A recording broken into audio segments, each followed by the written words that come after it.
स्वागत है दोस्तों आप सभी का राम आईएएस चैनल पर। और मैं हूँ ऋचा।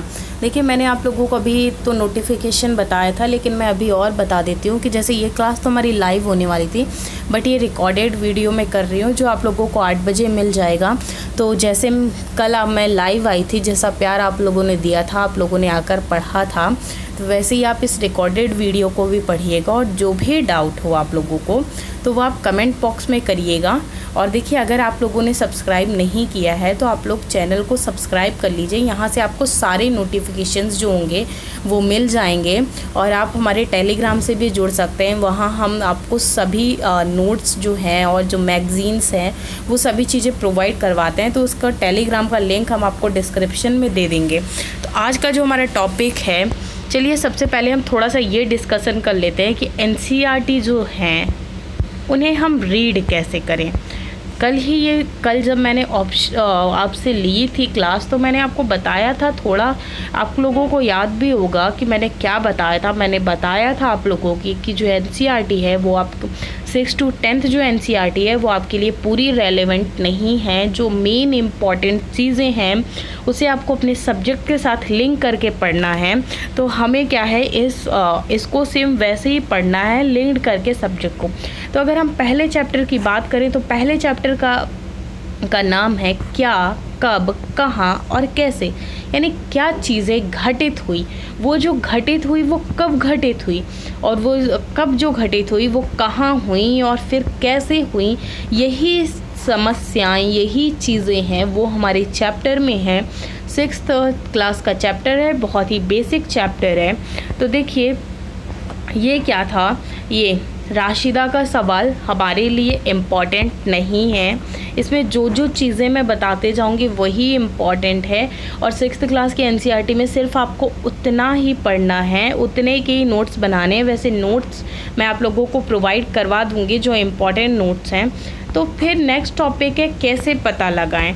देखिए, अगर कोई आपके साथ घटना घटित हो जाती है, कल क्या हुआ था ये चीज़ आप जानने के लिए, आपके साथ कल क्या हुआ है तो आप जानने के लिए अगर न्यूज़ वगैरह में जानना चाहते हैं तो मैगज़ीन्स फॉलो कर सकते हैं, करंट फॉलो कर सकते हैं, न्यूज़पेपर फॉलो कर सकते हैं, या फिर कुछ चीज़ें सुन सकते हैं। लेकिन अगर आपको ये जानना है, देखिए जैसे इसमें क्या है, कैसे पता लगाएं, ये जो चीज़ें हैं ये शॉर्ट में हम एक्सप्लेन करते जाते हैं आपको। तो इसमें पूछा गया है कि अगर पिछले साल क्या हुआ, अगर आपको ये जानना है तो आप ये कैसे जानेंगे। आप कल की बातें जान सकते हैं, परसों की बातें जान सकते हैं, 4-5 दिन की बात जान सकते हैं। अगर आपको बहुत पुरानी बातें जाननी है तो आप कैसे पता लगाएंगे। अब देखिए, हमारे यही वर्ड आता है अतीत। अतीत जो है, अतीत तो इसे हम खैर प्रेजेंट टाइम में भी यूज़ करते हैं अतीत वर्ड को, लेकिन ये जो अतीत इस चैप्टर में जो यूज़ किया गया है वो सिंगुलर नाउन ना होकर, यानी एक वचन ना होकर बहुवचन के लिए यूज़ किया गया है। पुराने टाइम को लेकर क्या है, यूज़ किया गया है। तो अब हमें अगर पता लगाना है कि हमारे पास्ट में क्या हुआ, तो इसके लिए क्या है, काफ़ी सारी बुक्स लिखी गई अलग अलग विद्वानों के द्वारा, और अलग अलग चीज़ें की गई। अलग अलग चीज़ें कैसे की गई, जैसे शिलालेख, ताम्र लेख, ये जो लेख हैं ये सभी लिखवाए गए, खुदवाए गए। तो इनसे चीज़ें हमें पता चलती है। अब अतीत के बारे में हम क्या जान सकते हैं, अतीत के बारे में हम सभी चीज़ों के बारे में जान सकते हैं। अब सभी चीज़ों के बारे में हम सिर्फ लिमिटेड चीज़ों के बारे में ही जान सकते हैं जो साक्ष्य हमारे पास अवेलेबल हैं। हम किसी भी शासक के बारे में जान सकते हैं, घर के बारे में जान सकते हैं, लोगों की लाइफ स्टाइल के बारे में जान सकते हैं। ये इतना इम्पॉर्टेंट नहीं है, जो इसमें इम्पॉर्टेंट था वो मैंने आप लोगों को बता दिया। नेक्स्ट सवाल आता है कि लोग कहाँ रहते थे। तो देखिए, ये आप लोगों को पता है कि जो हमारा इमरजेंस है, जो ह्यूमन बींग्स है, उनका जो इमरजेंस है वो धीरे धीरे हुआ है। ये कोई एक दिन की उत्पत्ति नहीं है, किसी जो ह्यूमन बींग्स की उत्पत्ति है, ये जो नेचर में जो चीज़ें हुई हैं वो कोई एक दिन में नहीं हुई हैं। ये जो चीज़ें हैं वो धीरे धीरे हुई हैं।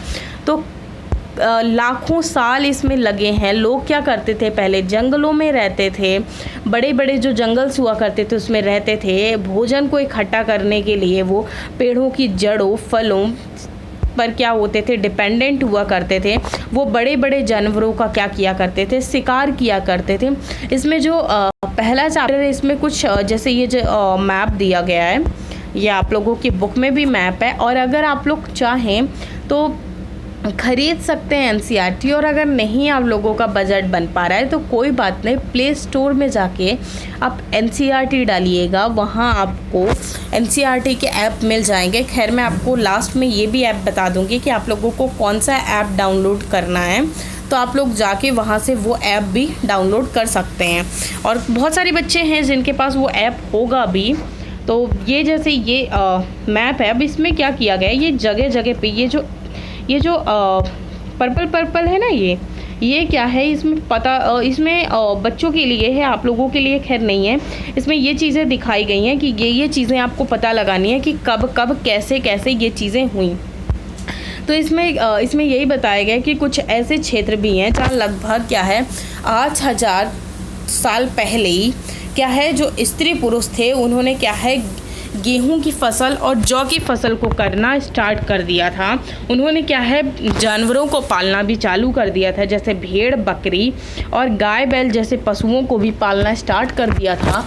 और एनसीईआरटी जब आप पढ़ रहे हैं, ये जब हम हिस्ट्री की ही एनसीईआरटी उठा रहे हैं, तो इसके साथ हम ये भी कोशिश कर सकते हैं कि हम इससे कुछ और जो जुड़ी इम्पॉर्टेंट चीज़ें हैं यूपीएससी के लिए। ऑलरेडी मैंने एंशिएंट हिस्ट्री अभी मैंने स्टार्ट ही की है, मॉडर्न हिस्ट्री मेरी कंप्लीट हो चुकी है, मेडिवियल हिस्ट्री मेरी अभी बची हुई है, उसमें कुछ लेक्चर्स आएंगे और कुछ बेसिक लेक्चर्स भी हैं जो मैं देख रही थी, तो सोच रही थी कि मैं वो भी प्रोवाइड करवा दूँगी। तो इसके साथ साथ आप लोग क्या कर सकते हैं, उन्हें भी पढ़ सकते हैं। तो एक बार क्या हो जाएगी, आपकी जो बेसिक तैयारी है वो कंप्लीट हो जाएगी। उसके बाद जब मेंस की या पीटी की तैयारी, जो राम सर का जो बैच चल रहा है, आप लोगों ने जैसे काफ़ी बच्चों ने ज्वाइन भी किया है, और जिन बच्चों ने ज्वाइन नहीं किया है तो वो यूट्यूब पर ज्वाइन कर सकते हैं। ये यहाँ पर जैसे ऑफलाइन या बड़ी बड़ी कोचिंग संस्थानों में जो राम सर पढ़ाते हैं, यहाँ पर बहुत ही कम फ़ी में, जो 500 फ़ी है उसमें राम सर पढ़ा रहे हैं, जो कि बहुत ही कम फ़ी है, और आप लोग पेड भी कर सकते हैं। तो यहाँ पर आप लोगों को सारी चीज़ें प्रोवाइड करवाई जाती। तो यहाँ पर इन्होंने क्या है पालतू पशु भी पालना चालू कर दिया था। यानी देखिए, जो ह्यूमन बींग्स है पहले क्या करते थे, जंगलों में रहते थे, खाना पीना कुछ नहीं बनाते थे, खाना वगैरह जो होता था वो नहीं बनाते थे। ये इसी तरीके की हमें नोट पैड की ज़रूरत होती है, इसीलिए हम लाइव क्लास नहीं ले पा रहे। तो खाना नहीं बनाते थे, शिकार करते थे, खेती नहीं करते थे। ये जो थे वो स्टार्टिंग के ह्यूमन बींग्स थे, लेकिन धीरे धीरे जैसे जैसे ह्यूमन बींग का इमरजेंस होने लगा, तो ह्यूमन बींग्स क्या करने लगे, सारी चीज़ें करने लगे। अब जैसे कि ये कुछ क्या है क्षेत्र दिए हुए, मानचित्र में बताया गया है, मैप में बताया गया है कि ये क्षेत्र आपको क्या है मैप में दिए हुए गए हैं। आप चाहें तो मैप अगर आप लोग चाहें उस टाइम का तो पढ़ सकते हैं, वरना इतना इम्पोर्टेंट नहीं है, लेकिन मैं यही कहूँगी एक बार पढ़ लीजिए। और एक चीज़ ये कि जब हम लाइव क्लास लेने लगेंगे तो जैसे ये हमारे चैप्टर हो जाएंगे 3-3, 4-4 चैप्टर, उनके हम 1-1.5 घंटे की टेस्ट सीरीज़ भी सॉल्व कर लिया करेंगे। उन्हीं चैप्टर से रिलेटेड क्वेश्चंस जो हैं वो हम एक साथ डिस्कस कर लिया करेंगे, और अगर किसी चैप्टर के ज़्यादा हो जाएंगे तो 1-2 चैप्टर के ही डिस्कस कर लिया करेंगे। तो हम क्वेश्चंस भी डिस्कस करते जाएंगे, तो इससे आपको अपनी तैयारी का अंदाज़ा लगते जाएगा कि आखिर आप कितने पानी में हैं, यानी कितनी, मीन्स कहने का ये है कि कितनी आप तैयारी कर रहे हैं। अब देखिए, एक बात आती है सहायक नदियाँ। सहायक नदियाँ क्या होती हैं, जैसे एक ये कोई बड़ी नदी है, ये फ्लो कर रही है। अब मान लीजिए इधर कोई गांव है, यहाँ से क्या है कि कुछ नदी बह रही है, इधर से कुछ नदी बह रही है, इधर से कुछ नदियाँ बह रही हैं, इधर से, यानी चारों तरफ से नदियाँ बह रही हैं। तो ये सभी जो नदियाँ हैं वो मिलकर एक जगह मिल जाएंगे, तो वहाँ क्या है एक बड़ी नदी का निर्माण होगा। इन्हीं को क्या है सहायक नदियाँ। ये जो बड़ी नदी में जाकर मिल जाती हैं, ये जो छोटी छोटी नदियाँ हैं, इन्हीं नदियों को हम सहायक नदियाँ कहते हैं। ये चीज़ याद रखिएगा, सहायक नदी, ये छोटा सा टर्म है, इम्पॉर्टेंट है, तो याद रख सकते हैं। तो अगर सहायक नदियों की बात करें तो सहायक नदियों के किनारे जो नगर हैं वो 4700 वर्ष पहले ही बसने स्टार्ट हो गए थे। और अगर गंगा नदी घाटी के किनारे आप नगरों का विकास जो देखते हैं वो लगभग 2500 वर्ष पहले ही हो चुका था। गंगा के दक्षिण के आसपास देखिए, गंगा की जो क्षेत्र है, जो सहायक नदियां हैं, तो उसके आसपास का जो क्षेत्र बसा था उसे प्राचीन काल में मगध के नाम से जाना जाता था। मगध के बारे में एंशिएंट हिस्ट्री में हम आप लोगों के लिए डिटेल डिस्कशन लाएंगे, लेकिन एंशिएंट हिस्ट्री में मैं आप लोगों को कहूँगी ज़्यादा बहुत बड़े लेक्चर्स नहीं हैं, या कोई भी हिस्ट्री आप स्टार्ट कर लीजिए, एक तरफ से स्टार्ट करिए और कवर करते चलिए।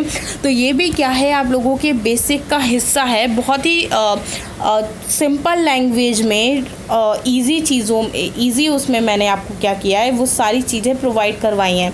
तो आप लोग उसे भी देख लीजिएगा, सभी चैनल में प्लेलिस्ट में अवेलेबल है वो सारी चीज़ें, तो आप वहाँ से देख सकते हैं। फिर लोग जो थे, एक वर्ड आता है यात्रा। तो लोग जो थे वो क्या करते हैं, यात्रा करना भी स्टार्ट करते हैं। यानी यात्रा करने, यानी एक जगह से क्या है वो दूसरी जगह जाया करते थे।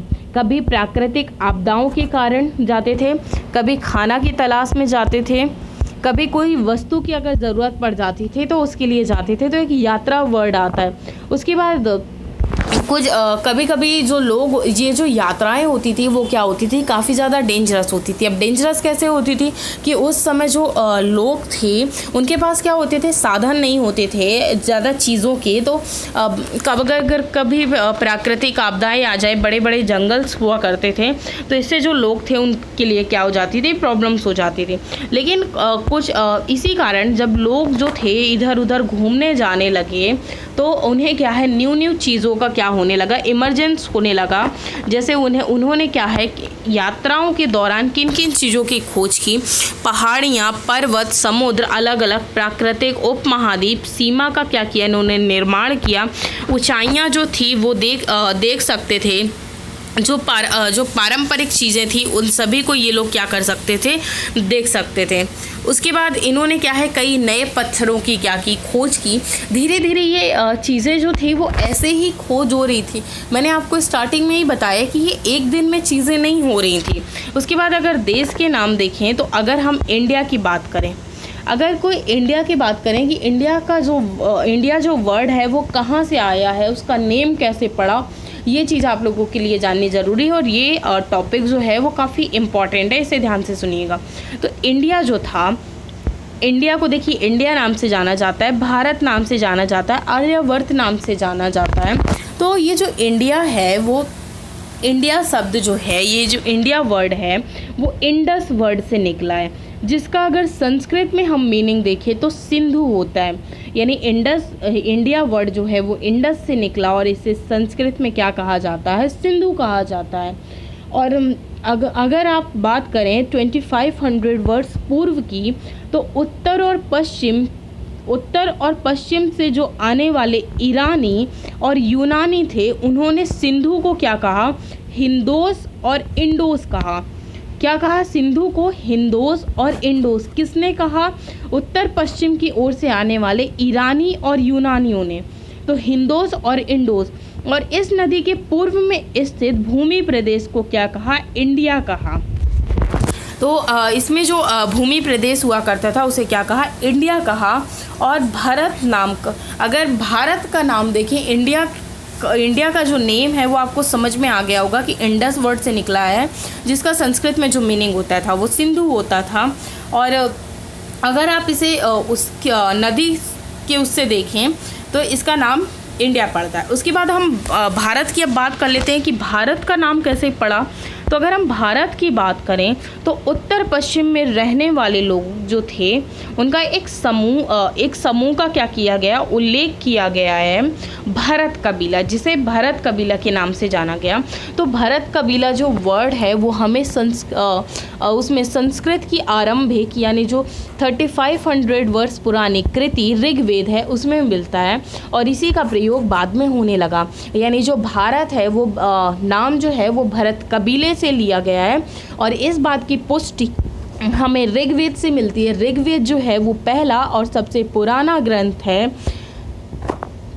उसके बाद अतीत के बारे में कैसे जाने, और एक पांडुलिपि भी हम देख लेते हैं। पांडुलिपि क्या होता है?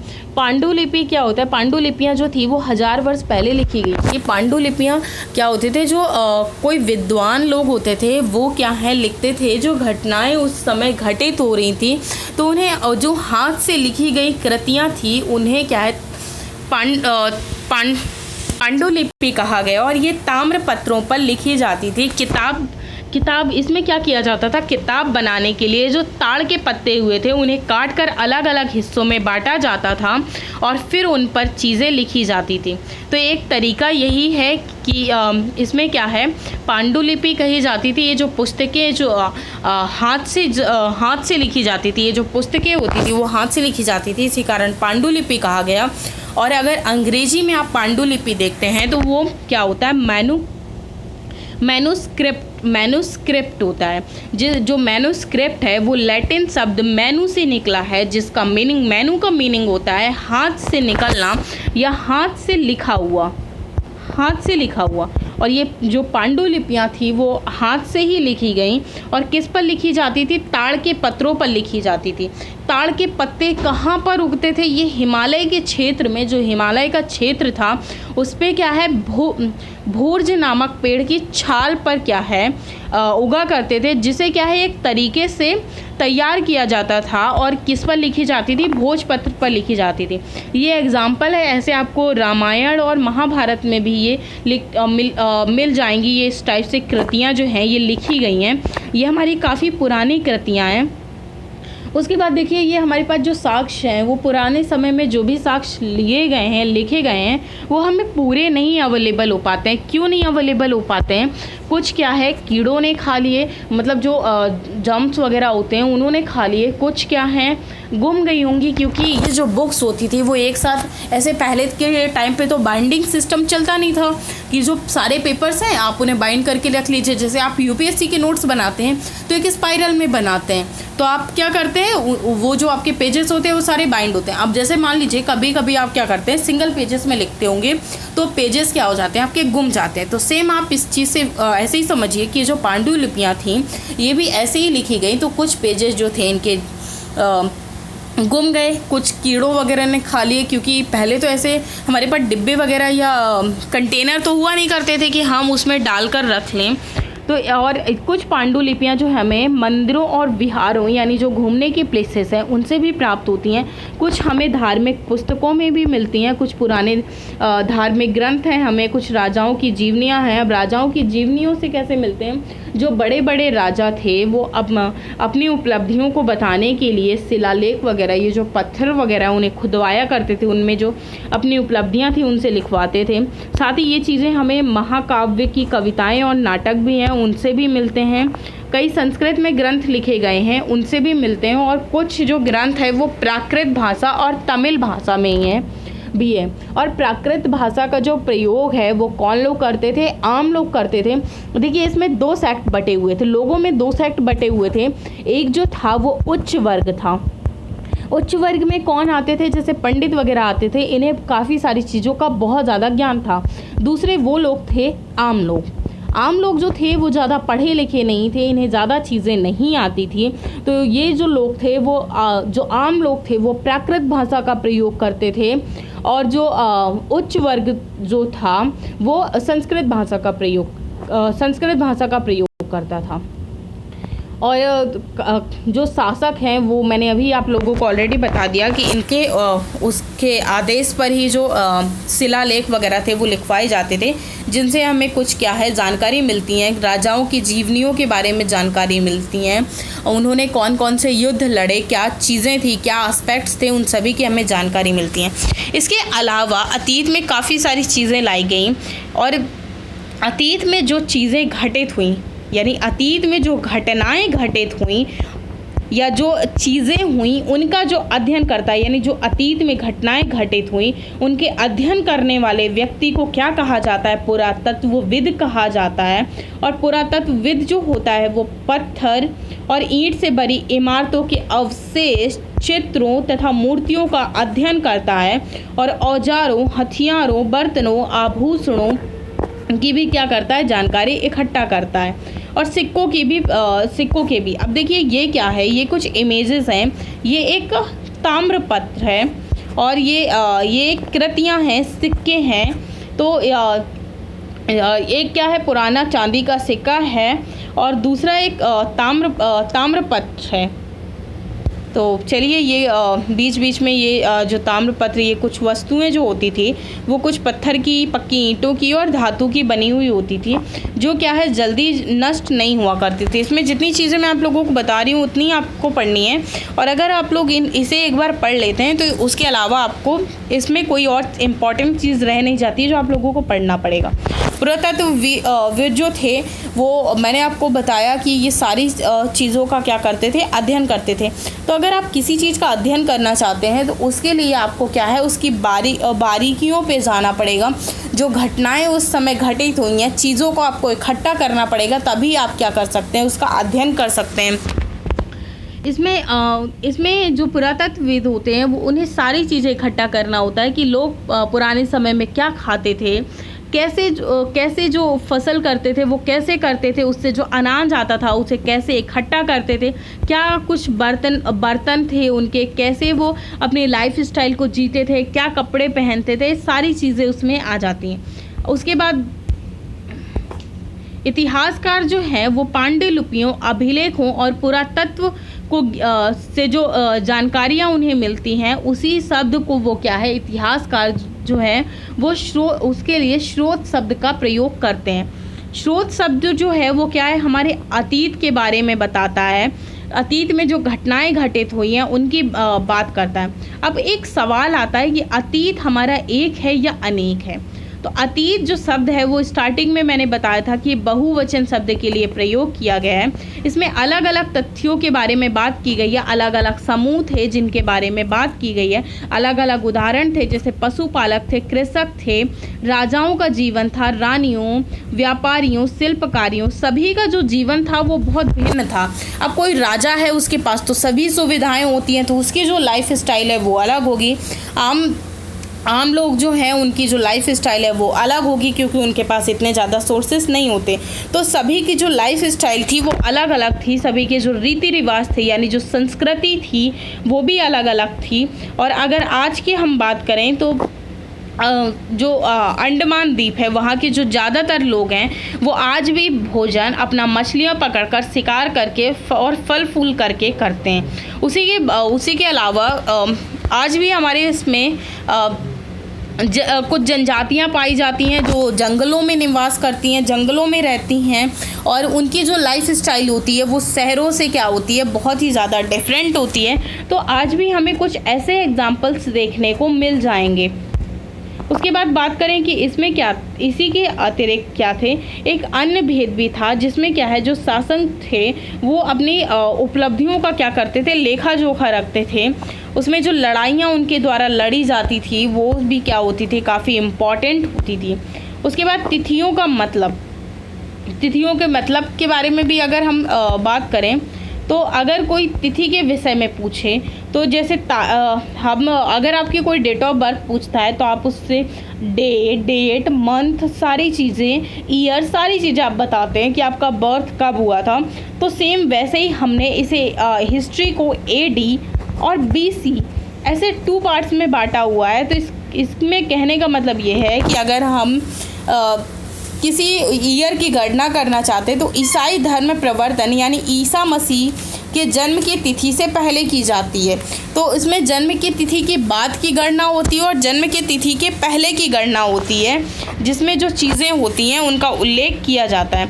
अब इतिहास तथा तिथियों की कुछ बात कर लें कि क्या क्या तिथियाँ आती हैं। तो अगर तिथियों की बात करें तो अंग्रेजी में BC, जिसे हिंदी में क्या है, ईसा पूर्व कहा जाता है, और जो BC है उसका मीनिंग है बिफोर क्राइस्ट यानी ईसा पूर्व। उसके बाद आप AD भी होता है, AD का मतलब होता है, AD अगर आप हिंदी की NCERT में लिखा देखेंगे तो ईसवी देखेंगे, जिसका मीनिंग होता है एनो डोमिनी।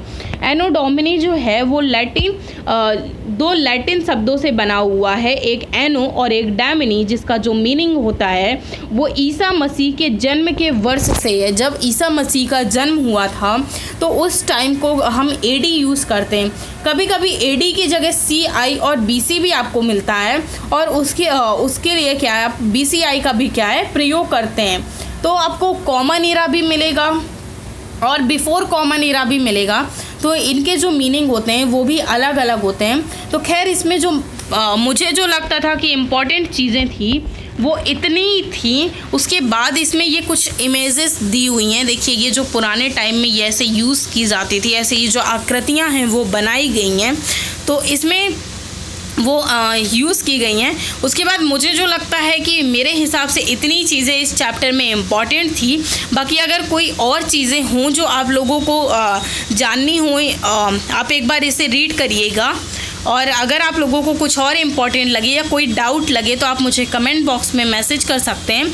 चलिए आपसे नेक्स्ट डे चैप्टर 2 में हम मिलेंगे, और जल्दी हम कोशिश करते हैं अपना सेटअप इस्टेब्लिश करने की, ताकि आपको जो चीज़ें हैं वो जल्दी मिल पाएँ। और ये आप लोग मत सोचिएगा कि मैम अगर लाइव लेती तो वो 1 घंटे का वीडियो होता और ये आधे घंटे में ख़त्म कर लिए दिया। मैं जब आपको फर्स्ट डे ही एक्सप्लेन कर रही थी चीज़ें, तो मैंने आपको उसमें बताया था कि इसमें जो चीज़ें होंगी, जिस चैप्टर में जितनी आपके एग्ज़ाम के पॉइंट ऑफ व्यू से रेलेवेंट हैं, हम उतनी ही चीज़ें देखेंगे। देखिए चैप्टर आप पूरा पढ़ सकते हैं, नोट्स भी बना सकते हैं, लेकिन हमें सिर्फ वही चीज़ें पढ़नी हैं कि जो एग्ज़ाम के लिए रेलेवेंट है, क्योंकि हमारे पास टाइम जो है वो काफ़ी कम रहता है, सिलेबस जो है वो काफ़ी बड़ा है, और उसके साथ साथ हमारी काफ़ी चीज़ें हो जाती हैं। और सबसे बड़ी ये भी तो बात है कि हमें एक समझ डेवलप करनी है एग्ज़ाम के लिए कि क्या चीज़ें इम्पॉर्टेंट है। तो यही चीज़ें इम्पॉर्टेंट थी, मैंने भी यही पढ़ी हैं। उसके अलावा अगर आपको कुछ इम्पॉर्टेंट लगे तो आप देख लीजिएगा, नोट्स मैं आप लोगों को प्रोवाइड करवा दूँगी। और अगर आप लोग हमारे टेलीग्राम में नहीं जुड़ रहे हैं तो टेलीग्राम में जुड़िए और हमारे चैनल को सब्सक्राइब कीजिए। थैंक्स।